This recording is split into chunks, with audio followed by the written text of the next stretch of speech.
Ochify the game business podcast.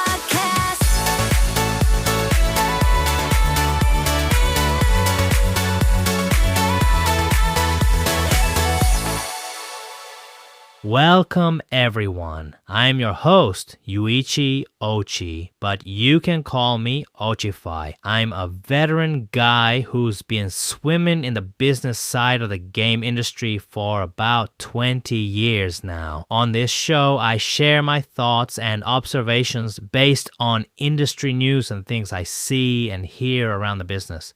I believe that in this day and age, just knowing information isn't enough. What's truly important is having your own unique perspective on the world. My goal with this program is to deliver valuable insights to anyone involved in business.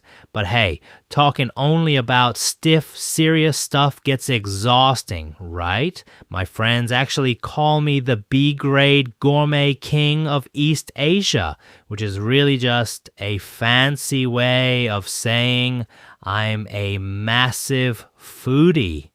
I eat a lot around town, so I also like to share the delicious discoveries I make along the way. So, here we are on episode 20. You might be thinking, hey, don't get too excited over just 20 episodes, but honestly, I'm patting myself on the back for keeping it going this long, and as a treat, I've brought on a guest. We finally have someone from the game industry, Mr.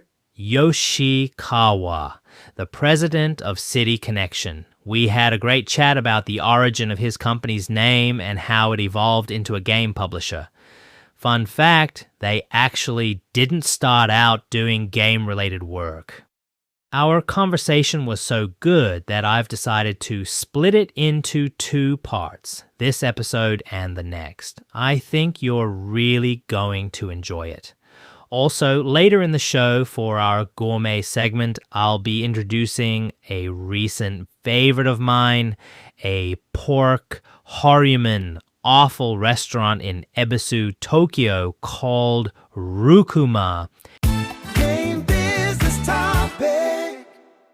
Ochify, the Game Business Podcast. It's finally our 20th year. Oh wait, 20 years is way too long. Haha, it's our 20th episode, and to celebrate, we've brought on a very special guest. Well, I don't know about special. Oh, you're definitely special. I can finally say I've invited a real industry insider. Here with us is Nobuhiro Yoshikawa, the CEO of City Connection Company Limited. Thanks for coming. Thanks for having me. City Connection, wow. First of all, I really want to hear why you named it City Connection. Let's see. You founded City Connection back in 2005. That's right. So this year marks 21 years, meaning you're in your 22nd year. 22nd year, yes. Man, I've only been independent for a year and a half. Running a business for 20 years is just beyond my imagination. But you've been around a long time too, Ochi-san. We even have mutual acquaintances. Well, yeah, I've been in the game industry for a long time. So why do the two of us know each other in the first place? Well, before I went independent, I was at Sunsoft, a retro game label, and since City Connection also handles retro games, we connected as peers in the retro game industry. True. That's how our interaction started leading up to today. But really, you've been doing this on your own for decades now. What were you even doing before starting City Connection? Let's see, where should I start? I shouldn't go back too far into my youth. So starting from my career as a working adult. You're from Mie Prefecture, right? Yes, I'm from Suzuka City in Mie Prefecture. By the way, Honda's hometown. Exactly. I wanted to do music, so I moved to Tokyo. I see. But I was told I couldn't just do music and that I needed to go to college, so I was forced to enroll. Then I spent all my time doing the band thing. and ended up getting expelled from the university in my second year. Oh, wow. How do you get expelled? Does it happen if you just don't go? Yeah, it does. I barely went at all during my first year, got expelled in my second, and just kept playing as a bandman. Right. What kind of band were you in? We played original songs. Original songs. That's awesome. Fantastic. It was a band influenced by UK rock. We sang in English. In English. Yeah. Wow. So during that time between then and founding City Connection, was it a direct continuation from your college band days, or did something else happen in between? Right around the time I was in the band, I had a part-time job at Tesutaya, Yes, Culture Convenience Club. the CD and DVD rental store. Yes. Well, CD rentals, and back when I was there, it was still VHS. I see. It's basically the Japanese version of Blockbuster. So I was working there part-time while playing in the band. Long story short, after I left university, I went to a music vocational school Okay. for DTM, desktop music, and composition. I wanted to make a proper living out of music, not just in a band, so I aimed to become a composer who could also play instruments. I went to the music school and luckily managed to slip into a music production company as a roadie, or basically an apprentice, to my teacher. I did composition work there for about a year. I was around 25 at the time. 25. Right. But then, back then, you know how there were a lot of programmed karaoke tracks? That was my main work, and I started to feel a bit bored. Right around then, my former Tsutaya colleagues, my seniors, who had gone from being part-timers to full-time employees at Culture Convenience Club, Yeah. they were going independent, and they said to me, "Hey Yoshikawa, why don't you be the president?" Wait, not come work for us, but you be the president. Exactly. You be the president and pull us in. They wanted me to be the figurehead, so these former Tesuteya employees could go independent. So since my seniors were asking, and I was already feeling like music wasn't quite working out the way I wanted, Yeah, I ended up becoming the president of the company. So it wasn't really a proactive startup on my part. it was just riding the momentum, huh? So rather than starting it all by yourself, you built it with your seniors and took the role of president. Yeah, exactly. So what kind of business was City Connection created to do? Well, since it was Tsutaya members, I was formerly Tsutaya, and the seniors who invited me were also formerly Tsutaya. Right. It was basically acting as a subcontractor for Tsutaya. What kind of work were you subcontracting? Basically, we would go inside Tsutaya and operate almost exactly like full-time employees, acting as buyers, that sort of thing. Oh, so it was like business process outsourcing for Sutaya. I get it. Exactly, outsourcing. So there were three of us, myself and two seniors, working with the Culture Convenience Club people. Okay. And it seems no one there even realized the three of us were from an external company. Not until we left, anyway. Interesting. Still no games in the story, though. Games haven't shown up yet. They're coming up soon. Oh, soon. So when do games enter the picture? After doing the Tsutaya work for a few years, we realized we couldn't survive on just the Tsutaya jobs. So we started doing separate sales agency work. Completely unrelated stuff. I see. Oh, wait, I wanted to ask before we move on. Was the company name already City Connection at that time? When my seniors told me to go set up the company, we had to give it a name, obviously. It could have been anything. Could have been anything, yeah. So I thought taking a name from a game I used to love would be cool. Makes sense. We had a list of about 10 candidates, and in the end, it came down to Urban Champion and City Connection. Right. When thinking about which one to choose, the City Connection logo just looked cooler. Ah, The logo is cool, and honestly, City Connection actually sounds like a company that would be doing that kind of tsutaya business. It does have that vibe, right? Sort of that 80s Tsutaya culture feel. You can really feel that atmosphere. You definitely can, even just from the name City Connection. Yeah, very cool. So we were like, pretty good company name, right? And that was literally the only reason. Wow, okay, so I want to get to the part where you start doing games. So with just Tesutaya, we couldn't expand, even though we had gone through the trouble of having our own company. So this separate sales agency work we started, Right? a friend from Tesutaya introduced us to a company run by former Jaleco staff. We started doing sales agency work for them. Ah, that's where the connection to Jaleco happens. Yes. We went in, and as we talked, they'd say, I used to be at Jaleco. And before Jaleco, I was at Takefuji, stuff like that. Around 2006 or 2007, Jaleco was in pretty bad shape. Yes, I remember. Live Door, well, ex-Live Door people came in and stirred things up, and after them, ex-Takefuji people came in. It was a publicly traded company, Yeah. and it was a well-known name.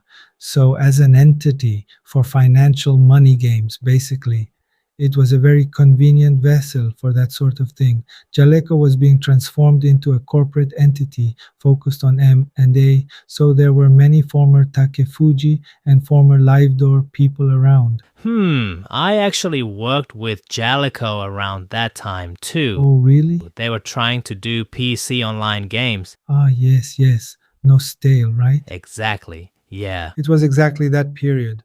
So I got to know these ex-Jaleco folks then. And since my company name was City Connection, naturally I wanted to establish some kind of link with them, you know? So I asked for an introduction to Jaleco's president. I went to greet him when I was around 30 years old. I see. Was it just a greeting at that time? I said hello, bragged a bit like, isn't our company name cool? And he replied, oh, hey, that's our game. It just ended as a funny anecdote. Was he the founder? No, not at all. Totally different person. He was maybe the 5th president by then. Oh, wow. Yeah, there were separate shareholders. So he was appointed president. I see. So at City Connection, you were doing sales agency work. Yeah, but when did you get the Jaleco rights? How did you actually transition into the game business? Well, it's a long story, but to summarize, I just kept talking about Jaleco. I loved the game City Connection so much that I practically stopped doing the Tesutaya work, Right. and I started hanging around Jaleco. I kept networking there, and eventually they asked, if you love it so much, why don't you buy Jaleco? Since their management was falling apart at the time. Are we talking around 2012 or 2013? Around then, yeah, but I couldn't just easily buy it. Obviously not. We're talking about assets. Exactly, and I couldn't raise the funds either, so after that I couldn't buy it, but I offered to help them out instead, assisting with management and running the online games. Okay. So my whole company basically moved into Jaleco, renting a space there, essentially. And we just normally helped out with the game business. While we were helping out, they officially went bankrupt. Uh-huh. So I asked them to formally sell me the IPs. It was no longer about buying the company, but that's how we managed to take over the IPs themselves. I see. So from Jaleco's perspective, during their debt restructuring, you took over one of their obligations, so to speak? Basically, yes. And under those circumstances, I was the only one on the inside who could take it over. Oh, right. You had that history because you had been doing work inside Jaleco. Right? You were already involved in the IP-related work after all. Exactly. So I knew the status of the IPs, and I was the only person who could clean it all up and properly take over. Wow. So, because you love City Connection and started working in Jaleco, it just led to that outcome. Yeah, pretty much. Well, I didn't actually love Jaleco per se, but I loved City Connection, named my company after it, and accidentally met Jaleco. And then the timing worked out perfectly for me to buy just the IPs. Stuff like that really does happen. It really does. Hasn't happened to me though, but life is full of these crazy coincidences. It's so interesting. But in the end, buying the IPs didn't mean we could immediately start a game business. We had zero track record and were just a Tisutaya subcontractor, completely unknown. Yeah, so what did you do? We didn't even know how to make games. You'd naturally wonder, what on earth do we do now? You definitely would. So from there, I kept reaching out to acquaintances to learn about the game industry and IP management. I worked on cleaning up the IPs and contacting old alumni. I went around to all the stakeholders, made appointments, showed my face. I did that nonstop for about 2 years, Wow, 2 years just to clean up the rights. cleaning up the rights and also introducing myself, saying, I've taken over, please continue to support us. That was my primary focus. Right, there were 300 of them, right? Actually, around 300 or 400 IPs. Wow, that would definitely take 2 years. Yeah. So for 2 whole years, we didn't do any actual game or IP business, just selling myself first. Yeah, but surprisingly, that stuff is really important in the game industry. It's incredibly important. Starting from that foundation is honestly fantastic. I'm really glad I did it. Because of that, we've actually never had a single rights dispute or complaint over the Jaleco IPs. Wow, so no, actually, that belongs to me situations? None. We practically scrubbed them clean. That's amazing, especially since the more time passes, the harder it gets to untangle rights like that. I see. So 2 years pass, and finally the game business starts? Exactly. Around then, a development company we were close with mentioned they were thinking of closing down, so we offered to take them in entirely, the whole dev company, basically an M&A. Right. Yeah, so we took over that company of about 10 people, and the timing aligned perfectly with the launch of the Nintendo Switch. So 2017. 2017, yes. So probably around the winter of 2016. We acquired the dev company through M&A in the fall of 2016. And during the post-merger integration, we proceeded with our contract with Nintendo. Oh, I see. So your actual game industry debut was in 2017. Ah, I thought you'd been doing it for much longer, but that's how it actually went. Makes sense. What was your first title? A puzzle game called Soldam. We did a remake of it. Oh, you released a remake, not just a straight port? Well, we didn't know how to do a port. Ha, right. But that was a time when retro remakes were becoming really popular, right? In the late 2010s. They were definitely increasing, like Spelunker. Yes, there were quite a few. Bomberman, for example. We were also raising funds around that time. We collected quite a bit through equity, not just debt, Okay. right? But our second title was Penguin-kun Gira Wars. From UPL, it was a remake of their Penguin-kun Wars. And right around the time we did that, Yeah? we ran out of funds. Oh man, but you can kind of see it coming before the money actually runs out, right? Do you realize mid-development that things are getting dangerous? Well, it was more than things didn't sell as well as we thought. We were kind of banking on the launch demand. Ah, for the Switch. Yes, for the Switch. So right around the time we were making our second game, we realized we needed to pursue contract development and started pitching for it. Ah, I see. Makes sense. And you originally did sales agency work anyway. Exactly.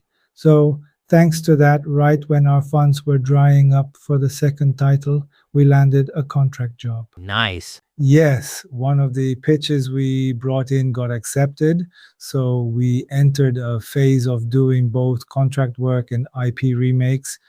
We balanced both for a while. Very interesting. From your perspective, when did you start feeling like City Connection was really finding its footing as a game company? Probably in the last 3 years or so. The last 3 years? Wow. You've released so many titles. So 3 years ago would be around 2023. So between 2017 and 2023, while you were doing all these different things. Yeah, it took about 5 years from when we started games. That's when it finally felt like we could make a real living doing this. I see. All right, this seems like the perfect place to pause. So let's wrap things up here for today. We've still got plenty of fascinating stories coming your way. Please look forward to the next episode. All right, let's jump into the Gourmet Corner. Today, I'm talking about Rukuma, a restaurant specializing in pork horumon. It's located just a short walk from Ebisu station, heading towards Shibuya. You can see it from the street, but it's actually down in the basement right along the Yamanote line. As I mentioned, they specialize entirely in pork innards. The absolute best part about this place, in Japan, you usually have to grill this kind of BBQ yourself, but at Rukuma, the staff grills it perfectly for you. So it always comes to your table in the most delicious state possible. Now, I was talking earlier like I'm some kind of regular, but full disclosure, it was actually my first time going. Since I was a newbie, I ordered the 9-type pork horumon set. They grilled up 9 different cuts for us, including hearts, tongue, and small intestines. You know how it is. Recently, when I go to a BBQ place and the meat is good, I end up wanting to explore the rest of the menu. It was so incredibly fresh and tasty that we ended up ordering 3 additional types of horumon after that. Beef, pork, and chicken horumon all have their own unique charms, but personally, I'm a pork horumon guy. I love that Rukuma throws all their passion specifically into pork. Another great point is the vibe. It's actually quite stylish. I went with a young guy fresh out of college who had just started working, but honestly, it has the absolutely perfect atmosphere if you want to bring someone special you're trying to get closer to. So definitely check it out whether you're taking a date or just want an amazing meal. Ending. And that brings us to the ending. Please let me know what you thought of the show. I'm waiting for your thoughts over on X at the handle at Ochiyuichi. Don't hesitate to drop your opinions. I'm also taking requests for topics you'd like me to cover. I haven't actually gotten any yet, so please send them my way. As for a sneak peek of the next episode, as I mentioned at the top of the show, my interview with President Yoshikawa from City Connection got so lively that we had to split it into 2. Next time we'll air part 2, and I'm planning to upload it in about a week. We dive into a fascinating discussion about what a company should do after they have established a certain level of status as a game publisher. It's a really intriguing conversation. All right, I'll catch you all next time. Stay insightful. See you again. Stay inside.